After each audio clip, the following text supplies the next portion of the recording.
Oi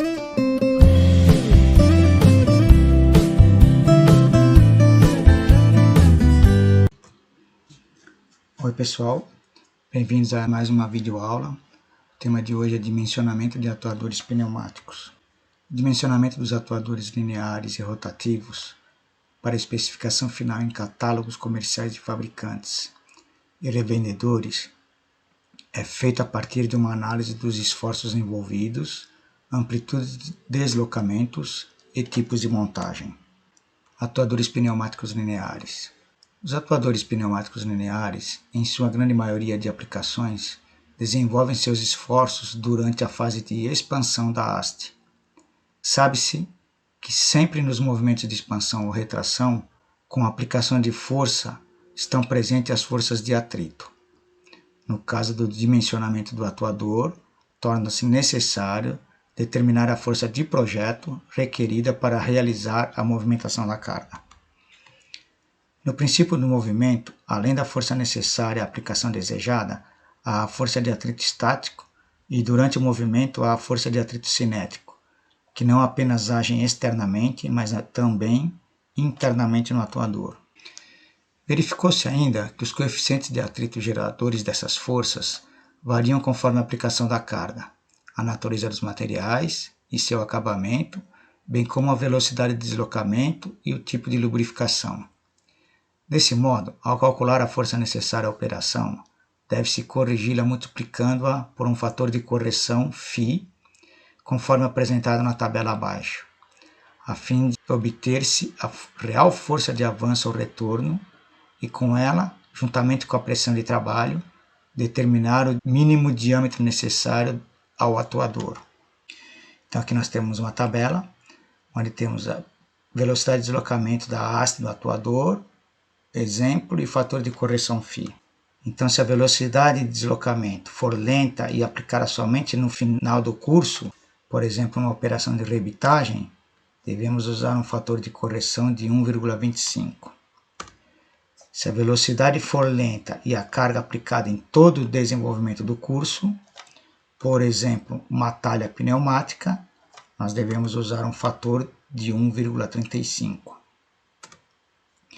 Se a velocidade for rápida, com carga aplicada somente no final do curso, por exemplo, uma estampagem, devemos usar um fator de 1,35. Se ela for rápida, com a carga aplicada em todo o desenvolvimento do curso, por exemplo, deslocamento de mesas, 1,50 deve ser o fator de correção. Em situações gerais não descritas anteriormente, nós devemos utilizar o fator 1,25. Cálculo do diâmetro do cilindro. O diâmetro do atuador é determinado em função da força de avanço, que é a força de projeto corrigida pelo fator φ, e da pressão de trabalho P, normalmente 6 kg força por centímetro quadrado, que equivale a 6 bar. Esse diâmetro, referente ao diâmetro interno do cilindro, que é obtido da equação da área do êmbolo, para o caso de força aplicada durante a fase de avanço, se no entanto a força for aplicada durante a fase de retorno, a variável A, que é a área, na equação deve ser substituída pela área efetiva, que é a área da coroa, ou também a área efetiva. No caso, é a área do êmbolo menos a área da haste. Então, aqui nós temos que a área do êmbolo é π vezes diâmetro do êmbolo ao quadrado dividido por 4. Se a gente isolar o diâmetro do êmbolo, nós vamos obter essa outra equação, né? Que o diâmetro do êmbolo é 2 vezes a raiz quadrada da área do êmbolo dividido por π. Sabemos que a força de avanço é pressão vezes a área do êmbolo. Então, isolando a área do êmbolo aqui, nós vamos ter que a força de avanço dividido pela pressão. Aí, substituindo essa segunda equação na primeira, nós vamos ter que o diâmetro do êmbolo é 2 vezes a raiz da força de avanço dividido por π vezes P. Lembrando ainda que a força de avanço é igual à força de projeto vezes um φ, que é o fator de correção, e substituindo a força de avanço por essa igualdade, nós temos que o diâmetro do êmbolo vai ser 2 vezes a raiz da força de projeto vezes o fator de correção φ, dividido por π vezes P. Então, aqui no caso, o diâmetro em centímetros, a nossa força vai ter que estar em quilograma-força, o fator φ de correção é um valor sem unidade, e a pressão tem que estar em bar ou quilograma-força por centímetro quadrado. Uma vez calculado o diâmetro do cilindro e conhecidas as demais necessidades quanto ao tipo de fixação, curso, etc., pode-se procurar nos catálogos dos fabricantes um atuador pneumático que tenha diâmetro no mínimo igual ou superior ao calculado. Então aqui nós temos os diâmetros de cilindros de haste comerciais extraídos de um catálogo da Parker. Por exemplo, se a gente for ver aqui, ó, nós temos com diâmetro do êmbolo de 32, com diâmetro de haste de 12, a área efetiva para avanço e retorno, e qual é a força a 6 bar em newtons. Então aqui a gente já pode extrair direto daqui, né? Se a gente tiver alguns valores, a gente pode utilizar essa tabela em muitos casos. Aqui nós temos diâmetro de cilindros e hastes com forças teóricas máximas para diferentes pressões, catálogo da Parker. Aqui agora então nós temos com pressões variando de 1 bar até 10 bar. Então a gente tem aqui os diâmetros da haste e diâmetro do êmbolo. Aqui a área, se é avanço ou retorno, né? Para várias pressões, as forças em newtons. Verificação e dimensionamento do diâmetro pelo critério de Euler. Em situações em que há possibilidades de alternância da carga, com variações para valores ligeiramente maiores durante o deslocamento da haste do atuador, e que ela tenha um comprimento maior ou igual a 50 centímetros, além do tipo de montagem adotado, é conveniente verificar a possibilidade de flambagem da haste, fazendo a verificação do seu diâmetro mínimo necessário, a fim de saber se o diâmetro oferecido pelo fabricante satisfaz a necessidade de projeto com segurança para a própria vida útil do equipamento. Para essas situações, muitos fabricantes disponibilizam em seus catálogos 2 ou mais diâmetros de haste para cada atuador. Então aqui, por exemplo, foi tirado de um catálogo diâmetro de cilindros e hastes comerciais. Então aqui a gente pode ver que aqui o diâmetro do êmbolo em polegadas, desde meia polegada até 12 polegadas, e aí aqui a gente tem o diâmetro da haste. Então, para cilindros acima de 2 polegadas, ele tem 2 opções para diâmetro de haste, 5/8 e 1 polegada. Então aqui, por exemplo, 1 3/4 e 2 polegadas, aí dependendo da aplicação, se a menor diâmetro não atender os requisitos, a gente pode comprar um com diâmetro maior da haste. A utilização do critério de Euler para a verificação e dimensionamento da haste do atuador é altamente recomendada, pois dá ao projetista a certeza do diâmetro mínimo necessário e seguro para o tipo de fixação escolhido e comprimento de haste, garantindo a segurança quanto à sua flambagem. Então, o critério de Euler analisa a relação entre o comprimento L da haste e o tipo de fixação, fornecendo um coeficiente lambda, conhecido como comprimento livre de flambagem, que é aplicado no seguinte equacionamento, possibilitando verificar se o diâmetro da haste oferecido no catálogo satisfaz as necessidades de projeto. Então nós temos aqui que a carga de flambagem, de acordo com Euler, é dada por... Então a carga de flambagem é chamada pela letra K maiúscula, π ao quadrado, vezes Z, vezes J, dividido por lambda ao quadrado. Então aqui a carga de flambagem em newtons, a gente vai utilizar aqui o módulo de elasticidade do aço, ou o módulo de Young, a letra E maiúscula, cujo valor é 2,1 vezes 10 a 7 newtons por centímetro quadrado. J é o momento de inércia para a seção circular da haste. é dado em centímetro a quarta, então J é o momento de inércia, e o lambda é o comprimento livre de flambagem, em centímetros. Então aqui nós vamos ter que pôr a força em newtons para poder usar essa unidade de módulo de Young e essa carga de flambagem.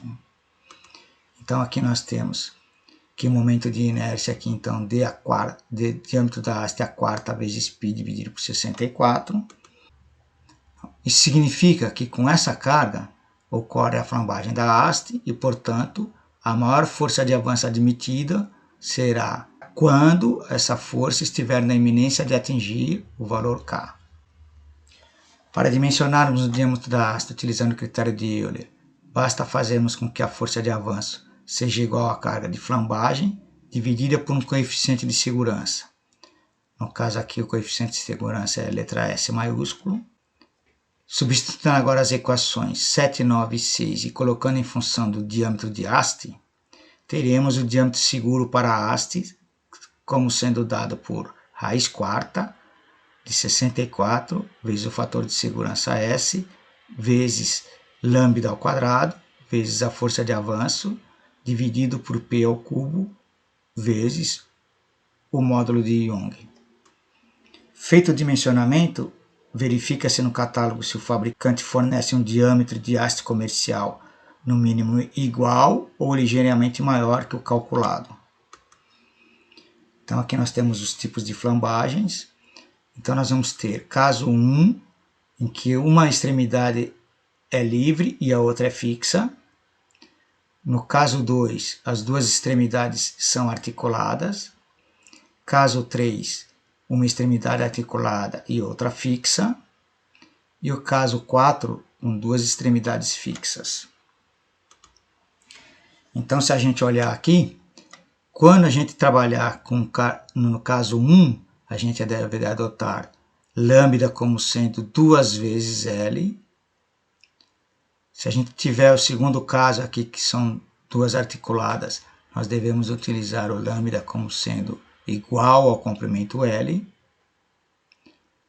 No terceiro caso, nós devemos usar lambda igual a 0,7 L. E no quarto caso, nós devemos usar o lambda como sendo L dividido por 2. Vamos ver um exemplo prático. A figura abaixo representa, então, a mesa de um dispositivo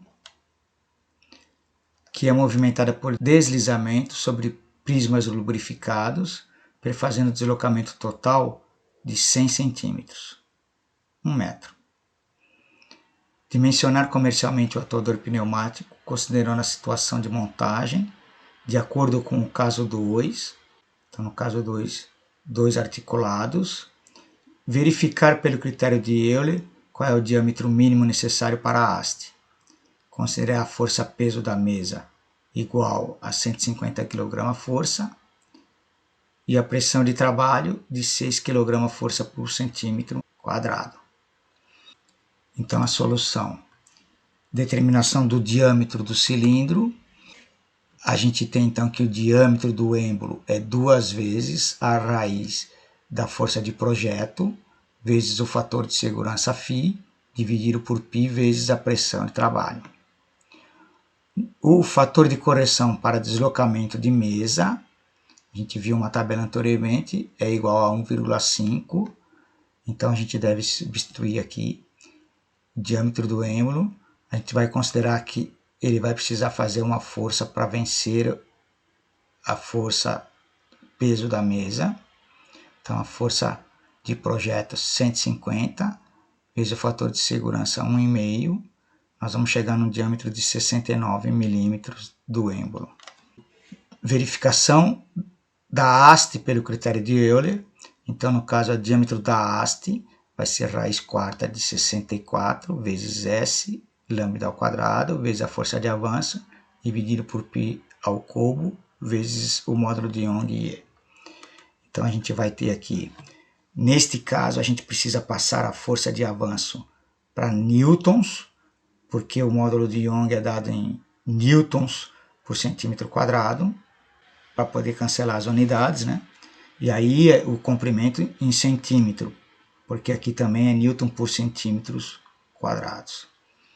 Então a gente vai fazer as contas, substituindo então comprimento em centímetros, 100, a força em newtons e utilizando um fator de segurança 5.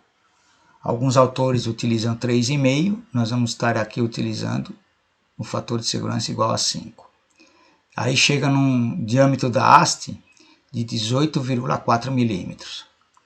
Se a gente olhar numa tabela de diâmetros comerciais, nós precisávamos de um diâmetro de êmbolo de 69 milímetros. Então a gente pode pegar um diâmetro de 80 milímetros e aí a gente vê que o diâmetro da haste oferecida é de 25 milímetros. Como é maior do que o diâmetro mínimo calculado pelo critério de Euler, ele satisfaz a condição de segurança do projeto. Dimensionamento de cilindros giratórios. Os atuadores giratórios são dimensionados em função do ângulo de giro necessário e do momento de torção que deve ser transmitido por seu eixo, bem como é necessário observar que as cargas radial e axial não ultrapassem o valor máximo suportado pelo atuador. Então, momento de torção.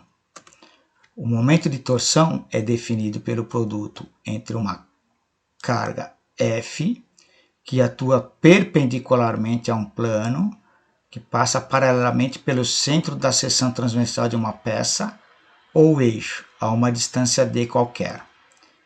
O momento é a força vezes a distância.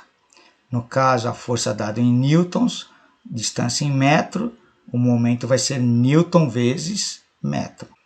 Esforços radial e axial.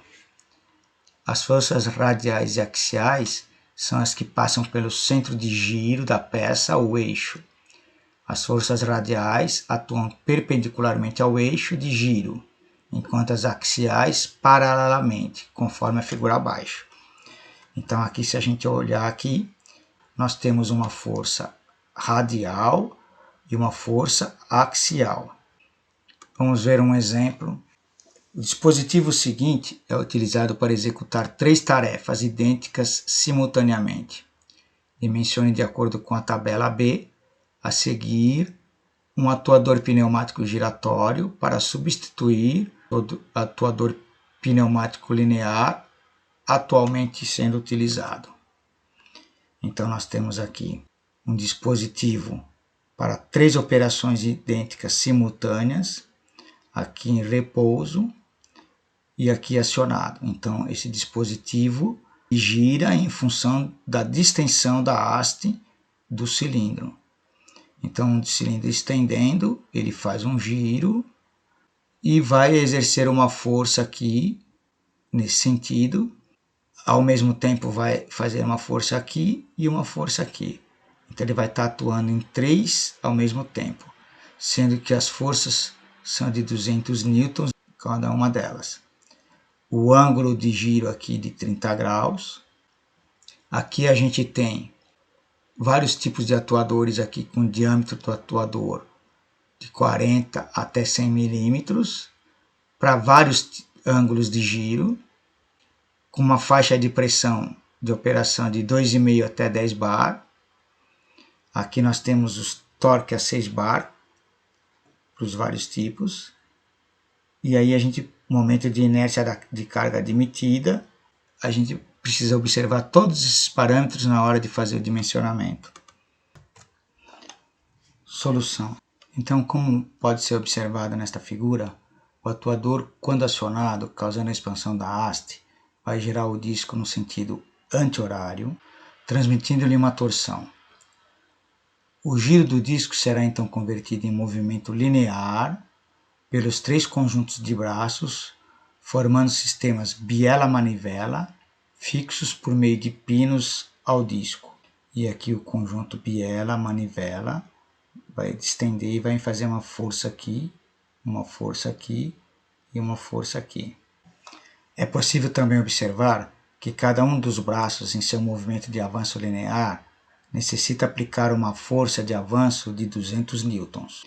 Deve-se então determinar o momento de torção necessário a um atuador pneumático oscilante a fim de possibilitar a substituição requerida.